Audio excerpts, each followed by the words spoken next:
I think I figured out something recently. It's that alchemy was basically chemistry that people had figured out a long time ago, playing with what works and what makes sense and what they saw. And modern chemistry, they abandoned alchemy at some point. They dropped their history as fast as they could, got rid of it, decided they didn't like it anymore. And I find it interesting because I think they missed something. So there's this idea of a charge cluster. Now, Matsumoto figured it out, and I forget what he called it, but he's Japanese, so it probably wouldn't have been English anyway. Ken Shoulders figured it out. Everybody figures it out differently. They'll call them charge clusters, they'll call them exotic vacuum objects. I forget what the other names are. Anyway, vortexes cause these things. So if you look at this, a guy named Omegazz on YouTube had this cute little funnel thing that you pour water in the small side here, and it makes a little vortex. And then you put a magnet ring. It's basically a smaller version of this. I 3D printed this from his link. This is supposed to be a Hallback array pointed to the center and goes over the end of the spout. And then you have a matching funnel that obviously did not print twice on the bottom. Anyway, you put magnets like this inside here, but it was supposed to be smaller for this one. I can't get that one to print. This was also one of his designs. Anyway, the idea is you have a vortex and then use the magnets to stick the created charge clusters into the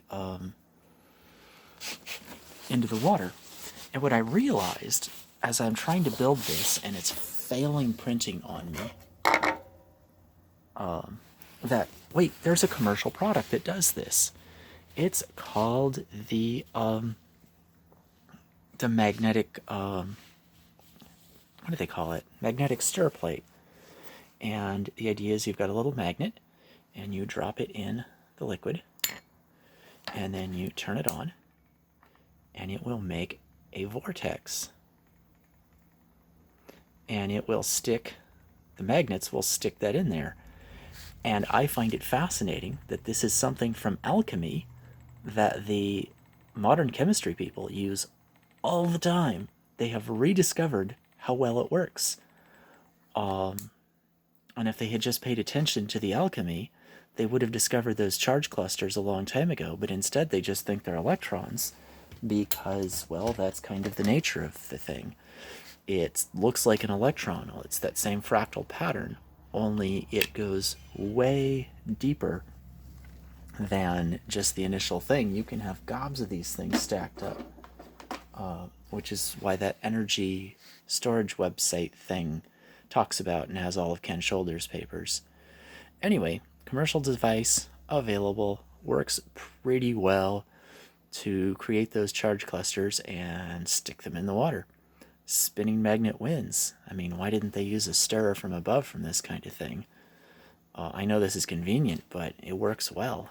Anyway, that's my thoughts on how alchemy has been abandoned by chemistry, and they missed something very important that's just now being rediscovered. So there you go. Oh, wait, one more thing. A lot of alchemy, they took things like gold and silver and other stuff, and they would basically replace the outer shell electrons with these charge clusters, and that's where you get these weird white powders and all kinds of other stuff that had interesting properties with an enormous amount of energy. And biology has figured this stuff out long ago. If you use one of these little vortex things and water your plants with it, they grow really well. Modern science has found several bacteria types that grow like exclusively eating these things. They've discovered 10 when I read the article, and they all ate them differently. One of them had a little flagella that went out, and they said it ate electrons. I don't think the biologists realized normal electrons aren't supposed to be that big. Anyway, so there you go, new idea. Sorry it took me so long to share it, but apparently I'm not good with plots or figuring out what I'm going to say beforehand. Okay, bye.